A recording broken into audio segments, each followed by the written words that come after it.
Welcome to the deep dive. Today, we're venturing into some rather unusual territory, you could say, within the self-help world. Definitely. We've got this book in front of us, Psychic Seduction 5 by Joseph R. Plazo. Now, right off the bat, it's worth noting the author includes a pretty direct disclaimer. Uh-huh. Says it purely for entertainment and explicitly advises against using these techniques to influence anyone against their will. So yeah, as we explore, that's something to keep in mind. Absolutely. And look, our aim here isn't really to, validate or debunk the claims in this manual, which, by the way, has a suggested retail price of $63.95. Right. What's really interesting, I think, is to just dissect the ideas presented. It's framed as a self-help guide promising to teach influence through, well, mental techniques, energy manipulation, even altered states of consciousness. Exactly. Think of this as more of an intellectual exploration, and you, our listener, you're right here with us. Whether you're kind of familiar with these ideas or this is totally new, we're just going to unpack the core concepts.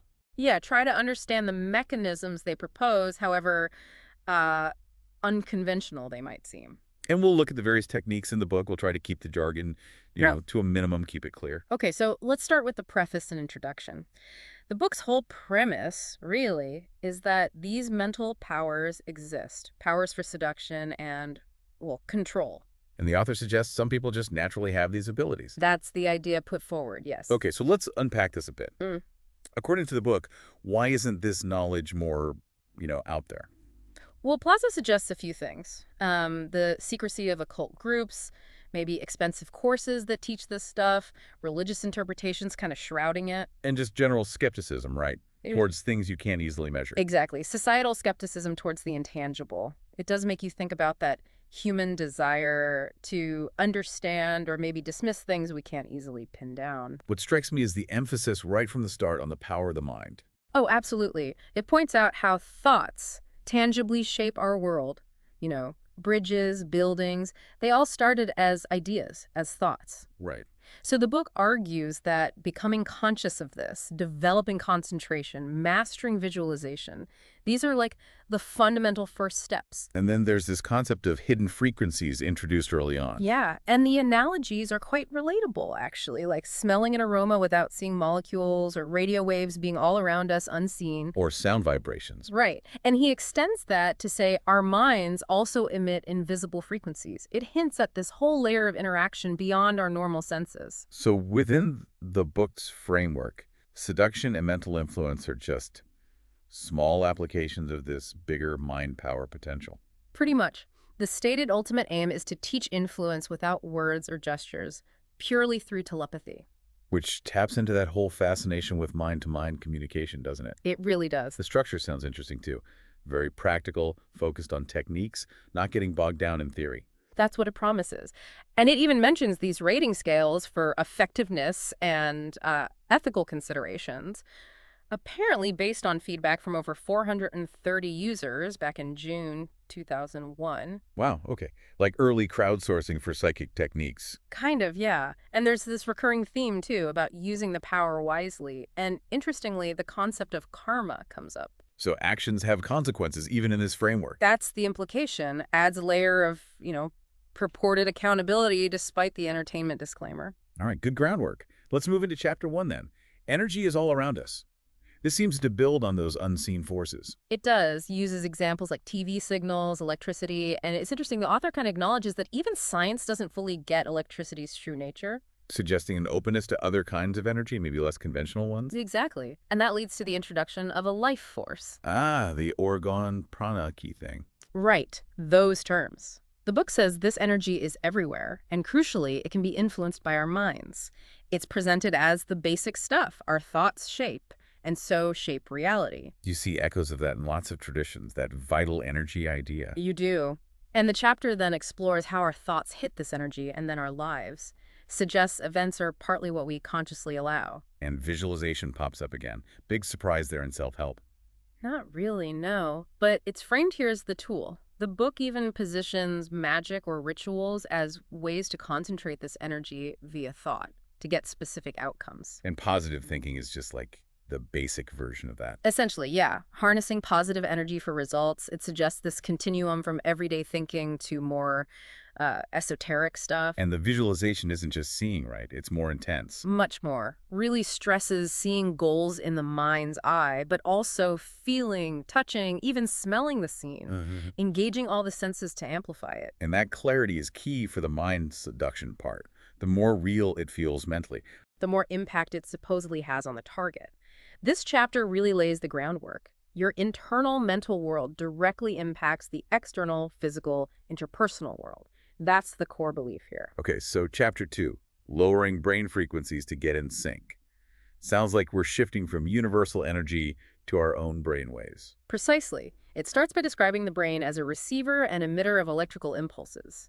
Frequencies. Right, and says everything emits frequencies, phones, lightning. Exactly. Then it brings in the Earth's vibration, the Schumann resonance, 7.83 hertz, and positions this as a natural meditation frequency. So the idea is if you lower your brain frequency to match that, you tap into this life energy and boost your thoughts. That's the claim. That specific 7.83 hertz range is presented as the sweet spot for thoughts to influence others subconsciously, bypassing their conscious defenses, essentially. If they don't have strong mental shields, as the book says. Right. And it gives a quick rundown of brainwave states: beta for awake, alpha for relaxed daydreaming. Theta for deep relaxation and psychic stuff. Delta for deep sleep. Yep.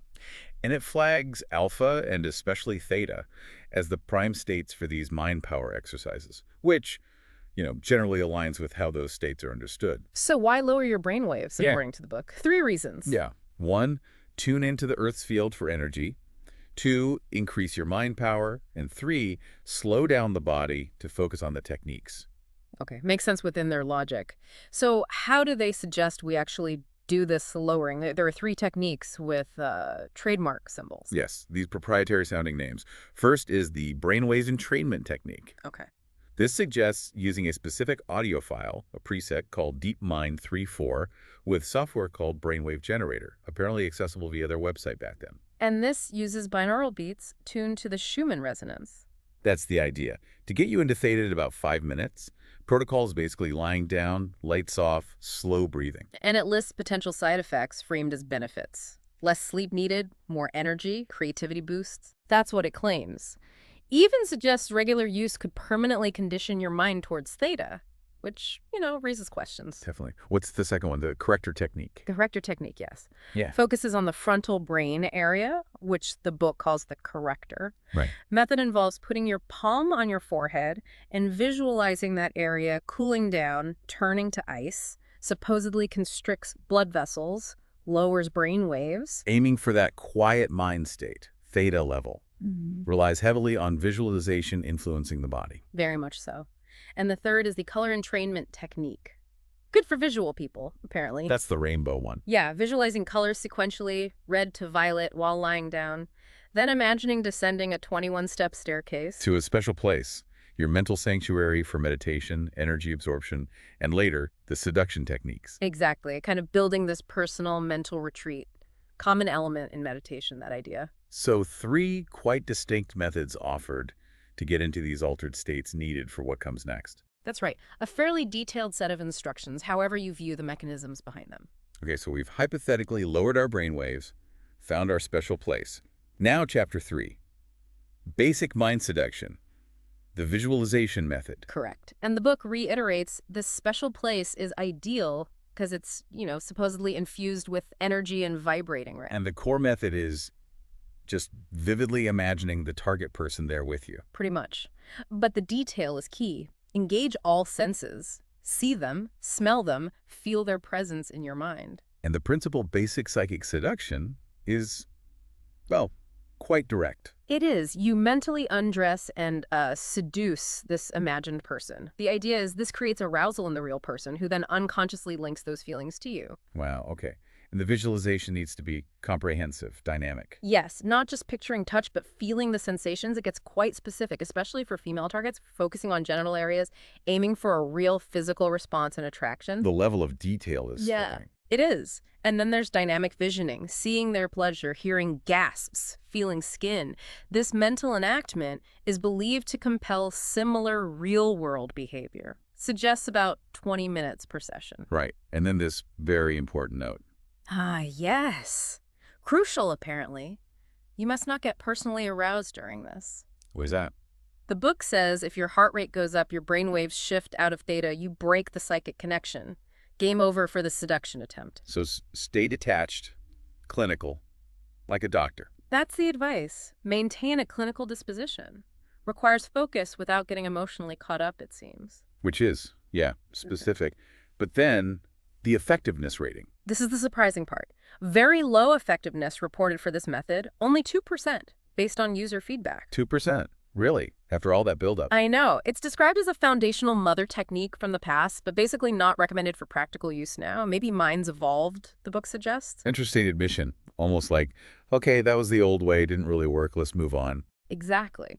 It notes potential ethical issues for some religious people. The main takeaway is, skip this one, focus on what's next. Which is presented as follow-up medicine, if you did try the visualization, leading to the organ heating technique. That's right. If you saw maybe tiny signs with the visualization, this organ heating method is positioned as way more potent. Okay. And it starts with learning to heat your hands using visualization. Correct. First, relax, focus on one hand, mentally detach from it. Maybe it feels cold, separate, like prepping it for energy work. And once it feels separate, you visualize it heating up. Fire, liquid fire, ball of fire in the palm. Yeah, really feeling the heat radiate, maybe seeing red blotches. This is presented as manipulating chi or ki energy, concepts from Eastern practices. Okay. And the seduction trick. This is where it gets specific again. You mentally identify your heated hand with the target's genitals. You have to really believe your hand is their genitals, mentally. Yeah. Then, as you keep visualizing intense heat in your hand, the book claims their genitals will feel warmth because you're transferring this key energy through that psychic link you've made. And the expected result. Target becomes curious, enthusiastic, amiable, leads to attraction because of this chakra-based psychic link. Daily practice builds rapport. And the rationale is the strong mental link works even if you're not fully in theta. Repetition boosts it. That's the idea. And the reported success rate for this one? 98%. Huge jump, right? 98%. Ethically neutral for some religions, aligns with Eastern ideas. Can supposedly boost it by visualizing the perineum chakra. Key is feeling the energy flow, the heat. Massive difference from the 2% visualization method. Really highlights the focus on energy manipulation here. Definitely. And then the book gives some miscellaneous applications for this basic psychic seduction. Like using it for same-sex individuals, but aiming for warmth and camaraderie, not romance. Right, suggests flexibility and intent. Also using it to get favors heating the boss's genitals while asking for a raise, linking it to Cialdini's liking principle. Okay. And it mentions a devious application cooling the corrector forehead area to temporarily mess with thinking, or the amygdala at the temples to increase stress. But quickly says don't do that. Good disclaimer there. And briefly touches on using visualization in the special place for psychic healing, too. So wider applications suggested. All right, basic stuff covered. Now we're heading into advanced psychic seduction. Needs mastery of theta, the organ heating, conjuring emotions. Suggests a month of theta practice first. Yeah, leveling up now. First advanced topic is advanced anchoring for psychic seduction. Anchoring, like NLP. Seems similar. The issue is advanced techniques need altered states, like the theta Schumann resonance, but seduction often happens when you're awake. Right. Makes sense. So altered states accessing or anchoring is the proposed solution. Uses the color entrainment to get to alpha, then drift towards the threshold of sleep, that floaty state with colors, starbursts. And you anchor that specific state. Yes, by physically joining your right thumb and pinky finger, creating a physical trigger for that mental state. Like a shortcut. Exactly. And repetition is key. Do it 8 times in one day, an hour apart, to embed the anchor deep in the subconscious. 8 times? Okay. Then, supposedly in the future, you just join thumb and pinky, silently say theta, and boom, instant access to that altered state. Conditioned response for consciousness states. Sounds a bit Pavlovian. Yeah. And this leads straight into the seducer's mindset, radiating sexual energy constantly. That's the idea. Method is, first, fire the theta anchor you just created. Then visualize attractive people flanking you. Okay. Then you mentally morph into a human attractor, a lodestone, radiating force tendrils, feeling a magnetic pull. Then imagine them surrounding and caressing you. Feel euphoria. Intense visualization. Very. And at the peak of that feeling, you set another anchor. Join thumb and middle finger, mentally say seduction. A second trigger. Right. Reinforce it by redoing the visualization, recalling peak passionate experiences. Then, firing this seduction anchor gives an instant boost, makes you feel attractive, warm, supposedly makes others create opportunities to meet you. And the logic behind that. Book says peak experiences vibrate at frequencies that affect others. Emotions are contagious. Seductive thoughts create amorous influence. The success rate claimed for this one, 99%. 99%.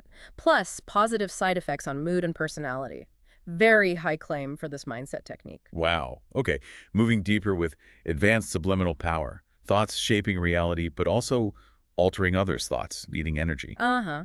And here it introduces chakras more formally as psychic power centers that refine and distribute this energy. So engaging your chakras gives your thoughts more punch to influence others' emotions and desires. That's the concept presented, which leads to psychic thought tracers, remote psychic seduction using energy globes. Right. Creating these focused balls of energy, tracers, and sending them out to infuse targets with thoughts, warmth, attraction, desire. The method is, well, a bit involved. Enter altered state. Hands out, activate palm chakras, visualize counterclockwise rotation, tearing open, project golden energy between hands, form a globe. Okay. Then, tap crown chakra, silver energy cascades down, ignites other chakras, feeding energy into the globe. Then, you link your intent. Name the globe, command it 3 times, like Marcus, I will you to make Lisa find me attractive. Then release it towards the target. Send multiple globes a day for best effect. That's the suggestion.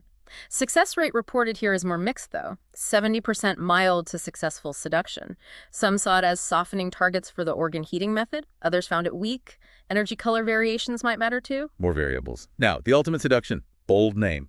Promises instant response. Combines everything. That's the claim. Integrates previous methods. A method sounds intense. Fire the altered state's anchor while seeing the target. Silently affirm, I am a powerful sexual beacon. I attract all girls. Or similar. Then gaze with loving thoughts, visualized as pink balls, the psychic softener. Look down. Then quick glances with more loving thoughts. Approach while repeating the affirmation, throwing energy beams from chest, palms, eyes filled with desire. Imagine a magnetic pull getting stronger. Feel the target tugging back. Project a final burst of pink energy to their chest, their heart chakra. Then start talking, steady gaze. Expect flushing, nerves, attraction, and erect a psychic shield iridescent pink globe. Whoa. And the success rate. Get this, stated as 100%. No known reported failures. 0 reported failures. That's a massive claim. How's it justified ethically? Deemed neutral. It's presented as harmonizing thought energy, flooding them with positive energy, not manipulation. Still, 100%, that stands out. It really does. Okay, next up, aura meld. Expanding personal energy using Earth's core energy, creating warmth around you. Yeah, enhancing your aura, making you approachable. Method involves standing straight, eyes closed, feet shoulder width.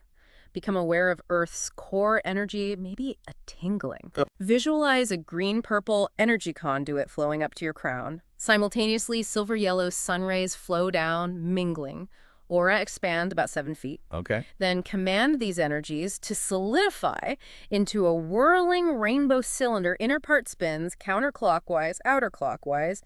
Give it a name, will it for love, protection, guidance 3 times with expectation. Open eyes, imagine a power explosion outwards. And the effects are broad. Calmness, people gravitate towards you. Psychic attacks bounce off. Boosted immune system, uplifting effect on others, powerful chi, enhanced intuition, easier manifestation. Quite a list. Last 12 hours, knees recharging. Supposedly. This one reportedly got the greatest positive response from users. Ethically neutral for some, comparing halos to auras. Right, now we hit hyper-mental techniques for seduction. Starting with, wow, the remote viewing seduction. Consciousness transfer. Yeah, transferring your consciousness into another body for remote influence. It's pretty out there. The method. Lie still, get to theta. Picture target's body 3D. Create a purple energy globe around both of you, vibrating at the same frequency. Imagine their surroundings. Accuracy isn't crucial. Then force your consciousness into their body. See your own body from their view. Feel their sensations. That's the instruction. Then, as them, gaze at your left-behind body and imagine falling in love with it, yearning for it. Then, still as them, walk over and hug your own body. Okay, that's complex. And you can only do it for 20, 30 minutes? Target's mind resists. That's the limit given. Success rate is mixed, 20% mild success, 80% fail to transfer consciousness at all. Ethically, called invasive, manipulative, generally not recommended, difficult, and ethically tricky. Fair enough. Next is Psychic Handshake. Tantric secret for seducing via handshake. That's how it's framed. Okay. Method. Rub your palm till red. Yeah. Visualize a glowing energy ball palm chakra whirling counterclockwise, spewing light. Mentally tear it open. Then imagine red-pink energy ribbons streaming in sexual virile energy. Command the hand to draw desire on touch. Energize an image of people falling for you via handshake.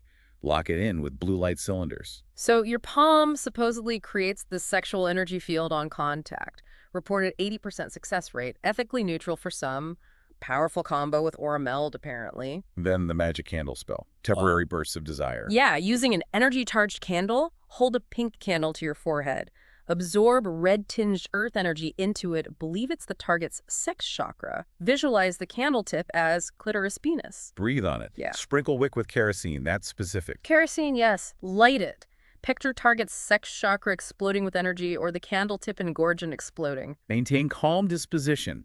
Intent is benignly drawing them. But the effects are fleeting. No. Minutes. Creates confusion or just friendliness, not arousal. That's what's reported. There's an anecdote about distracting a news anchor with it, so not exactly reliable seduction. Right. Pentagram spell. Manifesting reality over a month using chi. Yeah, drawing on your energy. Method. Know exactly what you want. Create a specific sentence of desire. Draw a 5-pointed star. At each point, draw symbols for I, what, where, when, why of the wish. Exactly. Stare at it daily, full intent. Repeat the sentence. After about a month, when you feel repulsion towards it, interestingly, stand before it, intone desire 3 times, looking at symbols, throw arms up, yell loudly to release energy, burn the drawing, wait for a result on the date you set. It's quite ritualistic. High success rate claimed. High success claimed, yes. Presented not as real magic, but focused thought and energy. Ethically neutral for some. Okay. Cosmic force charging. Simple way to tap universal energy for change. Described as simple but powerful. Stand straight, feet shoulder width, hands raised, close eyes, 10 deep, slow breaths. On 10th inhale, say, I call upon the cosmic force and bring him into my being. Pause, exhale, say, and request for strength, protection, and guidance. Repeat that twice more, focusing on meaning. Then petition the cosmic force with specifics. What, where, when, why you deserve it. Yes, humbly, like talking to a friend. Feel it granted. End by thanking, crossing arms. Said to be a powerful way to contact universal mind. Ethical view depends on your own beliefs. And this can be used for cosmic telepathy too, boosting thought transference. Exactly. Call upon cosmic force first, then petition for the outcome, like a date. Visualize the person clearly. Use psychic hands to hold their head, thumbs on their third eye. Look into their mental eyes. State your desire verbally, but silently, with emotion, intent, using names. Feel energy cascade into their head. Broadcast repeatedly till you feel you got through. Thank cosmic force, cross arms, expect result. Effective for raises, fidelity, scaring enemies too. If messages are emotional, visual. That's the claim. Massive praise reported for this. Ethics again depend on perspective. And finally, advanced organ heating. Remote genital stimulation using palm chakras. Leveraging that palm energy again, but remotely. Activate palm chakras. Will palms to suck in light warmth for 5 minutes, burning red, throbbing. Test energy on your own thigh should heat up. Recharge palms, close eyes, imagine target naked, side view. Place one hand mentally in front, one behind genitals. Release energy, see red glow heating genitals, causing throbbing wetness. Stay clinical. Outcome. Target becomes outgoing, pleasant. If enough energy, they find sender interesting, attractive, warm thoughts. High success rate reported, works well at distance. Ethically neutral for some. Okay, wow. Then there's a section on user contributions, modified techniques. Yeah, people adapting these ideas. Nell Young's eye method, Tim Gula's pitchfork method, Angel's phone number, Massimo's clitoral method, Thor's meridian slashing method for sales. So a community built up around this, sharing variations, more techniques and some online group archives too. Seems like it. Shows an ongoing evolution among users. Then the epilogue wraps things up. Right. States the book's intent is imparting ancient wisdom for info and self-improvement, not oppression. Clarifies the sexual imagery is for creating mental psychic links for a favorable impression, not direct mind control. And suggests combining it with NLP and behavioral strategies for best social results. Exactly. It also lists sources, which is interesting. Yeah, what kind of stuff? Cites origins and visualization, mind control from 1200s Germany, 1800s Russia, Dr. Trotsky, forbidden books, organ heating from pranic healing experiments. Advanced stuff influenced by thought experiments, the unseen world, Iron Shirt Qigong, David St. Clair's lessons in instant ESP. Scott Smith, The Mind List, J.C. Claudio, NLP Behavioral Resources, quite a mix. And Meld was apparently the author's own method from high school, plus website Male Contacts, 2001 copyright, gives some context to the influences. So quite a journey through this material. Absolutely. As we wrap up this deep dive, we've covered an incredibly wide range of techniques from Psychic Seduction 5, from visualization and energy work to altered states and things that definitely sound like spellcasting. Yeah, the recurring themes are pretty clear, though, aren't they? The power of thought, the absolute focus on visualization and intent. The idea of subtle energy prana, key in an altered states, especially theta, as the key to unlocking it all, themes you find in various esoteric traditions. And given how unusual, maybe controversial this stuff is, it's worth saying again, we aim to be informative, present it neutrally, like you asked. Exactly. Explored the ideas and techniques as described in the book without trying to validate or debunk them. So maybe a final thought to leave listeners with. Considering how fascinated humans are with influence, with connection, what does a collection like this, however weird it seems, tell us about our deeper desires, about the power we sometimes perceive in the unseen? It's definitely something to ponder. That line between influence, persuasion, manipulation. Where does it lie in our own lives and human interactions generally? Yeah. Maybe just something to reflect on those ideas about the mind's power or subtle influences, whatever form they take in your own thinking.